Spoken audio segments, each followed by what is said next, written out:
दोस्तों हम लोगों में कोई भी फलाहारी व्रत हो, सबसे ज़्यादा जो इस्तेमाल होता है ना वो होता है आलू।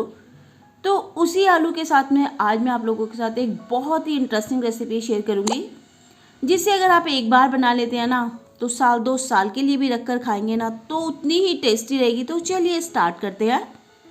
नमस्कार दोस्तों, मैं कल्पना माहेश्वरी अपने चैनल माहेश्वरी रसोई में आप सभी का स्वागत करती हूँ। तो सबसे पहले तो मैंने ले लिया है ये 2 किलो जितने आलू। फ्रेंड्स, इन दिनों जो सीजन चल रहा है, ये आलूओं का सीजन चल रहा है। कई बार हम आलूओं को स्टोर करना चाहते हैं तो क्या होता है, उसमें किल्ले निकल आते हैं। तो उनसे बचने के लिए आप क्या करें, एक लहसुन लें, उसे छील कर आलूओं में डाल दें। आपके आलूओं में किल्ले बिल्कुल नहीं आएंगे। और तो ये मैंने जो आलू लिए हैं, सबसे पहले मैंने इन्हें बिल्कुल अच्छे से वॉश कर लिया है, क्योंकि आलू पे बहुत ज़्यादा मिट्टी होती है। आलू उबालते हुए आप ध्यान रखें, जब आप आलू उबाल रहे हो ना, एक आलू छोटा और एक आलू बड़ा न लें। उससे क्या प्रॉब्लम हो जाती है, जो छोटा आलू होता है वो बेचारा फट जाता है और बड़ा वाला आलू कच्चा रह जाता है। तो कोशिश करें लगभग एक नाप के आलू लें। और आलूओं को उबालने के लिए क्या करेंगे, प्रेशर कुकर में डाल देंगे।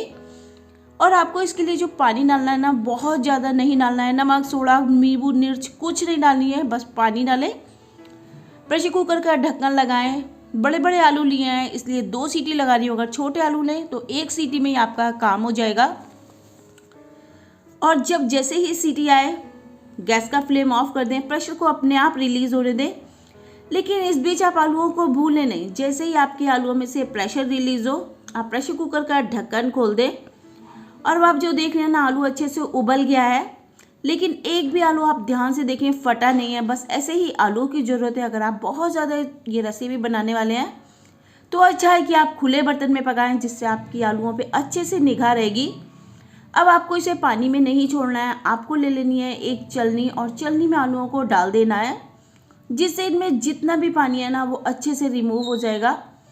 और जब ये जो वाला जो आलू होता है ना, जब हल्का सा गर्म होता है तो इसे आप आराम से छील लेते हैं। तो जब हल्का सा गर्म हो, आलू को छील ले। और उसके बाद बारी से कद्दूकस करने की, तो कद्दूकस करने के लिए मैंने एक कद्दूकस लिया है और आलूओं को कद्दूकस कर लेंगे। तो आप अच्छे से कद्दूकस करें। आपके यहाँ जितना बारीक वाला कद्दूकस हो ना, बारीक का इस्तेमाल करें, लेकिन वो बड़ा होना चाहिए। ऐसा नहीं है छोटे से कर रहे हैं, मोटे मोटे चंक्स नीचे जा रहे हैं, उससे आपको आगे थोड़ी सी दिक्कत हो जाएगी। तो ये लीजिए, हमारे जो आलू थे कद्दूकस होने को तैयार हैं।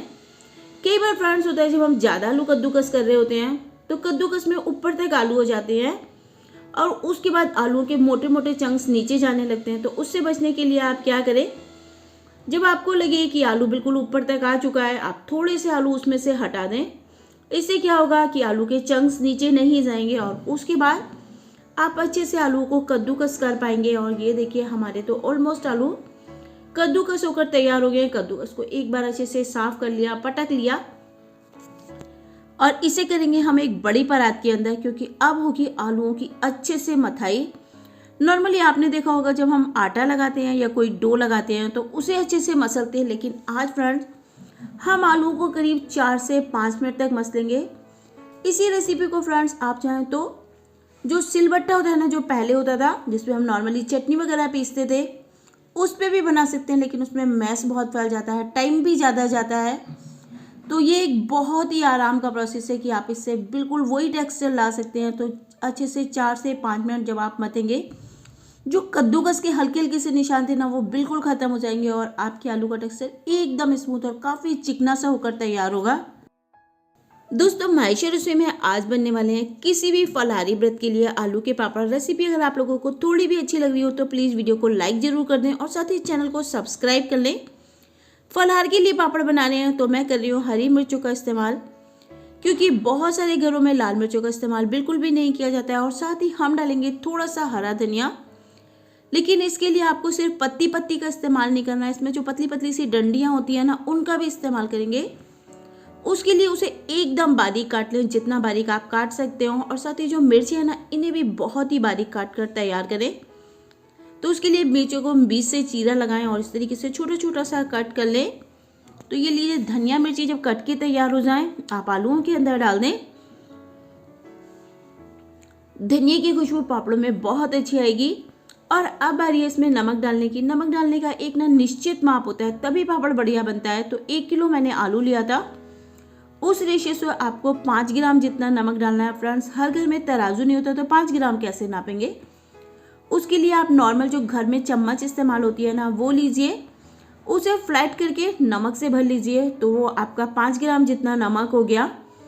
और उसके बाद भी अगर कोई इशू है तो आप पहले नमक डालें, अच्छे से चेक कर लें, यानी चख लें और आपको पता चले कि आपको जो आलू का ये डो बन के तैयार हुआ है ना हल्का सा नमकीन है तो एकदम परफेक्ट है।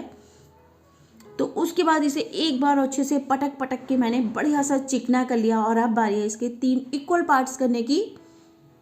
तो मैंने इसके कर लिए ये 3 इक्वल पार्ट्स। अब बारी है इनसे पापड़ बनाने की। नॉर्मल तरीके से पापड़ नहीं बनाएंगे फ्रेंड्स, बहुत ही आसान तरीका है।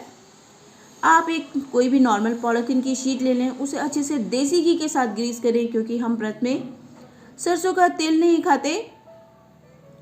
अगर आप कुकिंग ऑयल खाते हैं, तिल का तेल या मूंगफली का तेल खाते हैं तो उसका इस्तेमाल भी कर सकते हैं। और इस पे हम इस तरीके से सिलेंडर का शेप दे देंगे। एक बार पॉलीथीन शीट से इस तरीके से आप इसे कर लें, जिससे और भी अच्छा स्मूथ हो जाएगा और आपके जो पापड़ बनेंगे ना बहुत ही अमेजिंग बनेंगे। तो ये देखिए आपका एक सिलेंडर का शेप तैयार हो गई है। अब बारी है इसमें से पीसेस कट करने की। तो जितने बड़े भी आप पापड़ बनाना चाहते हैं उसी हिसाब से आप पीस कट कर लें। देखिए बिना मैश फैलाए बहुत ही क्लीन तरीके से हमारे पापड़ तैयार हो रहे हैं। अब बारी है इन्हें रोल करने की।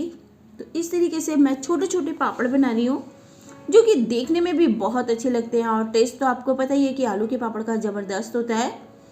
तो बनाने का क्या तरीका है, या तो आप इन्हें एक एक करके बना सकते हैं, और अगर आप स्मार्ट वर्क करना चाहते हैं तो आप एक और काम करें, आप इस तरीके से छोटी छोटी सी लोइयाँ बनाकर रख लें, उस पर एक और पॉलीथीन की शीट लपेट दें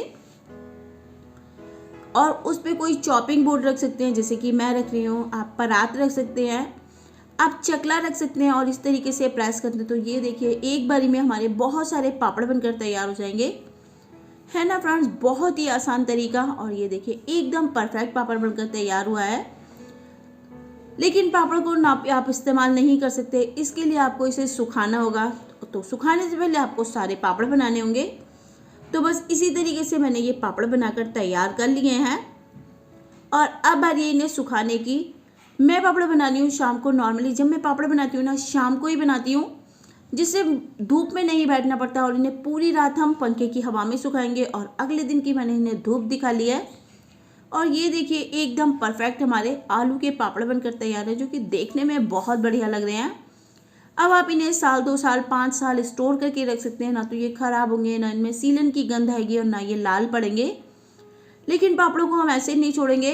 मैं आपको इन्हें तल के दिखाऊंगी कि कितने बढ़िया हमारे पापड़ बनकर तैयार हुए हैं। तो मैंने तेल कर लिया है गरम और उसमें हम डालेंगे पापड़ और अच्छे से उलट पलट कर हम पापड़ों को सेक लेंगे। आलू के पापड़ सीखने में बहुत ही कम समय लगता है। एक तो हमने जो पापड़ बनाए हैं काफ़ी पतले पतले से हैं। तो बस जैसे ही आप डालेंगे आप देखेंगे कि पापड़ थोड़ा सा फूल जाएगा। तो बस आप उसे निकाल लीजिए और उससे पहले आप इसे थोड़ा सा ना चिमटे से पकड़ लें या इस तरीके से चम्मच से साइड से कर लें, जिसमें जो ऑयल है ना वो जो भर जाता है वो भी निकल जाएगा। और इसी तरीके से हम सारे पापड़ सेक कर तैयार कर लेंगे, यानी कि जितने भी पापड़ आपको उस समय खाने हैं आप उतने सेक सकते हैं।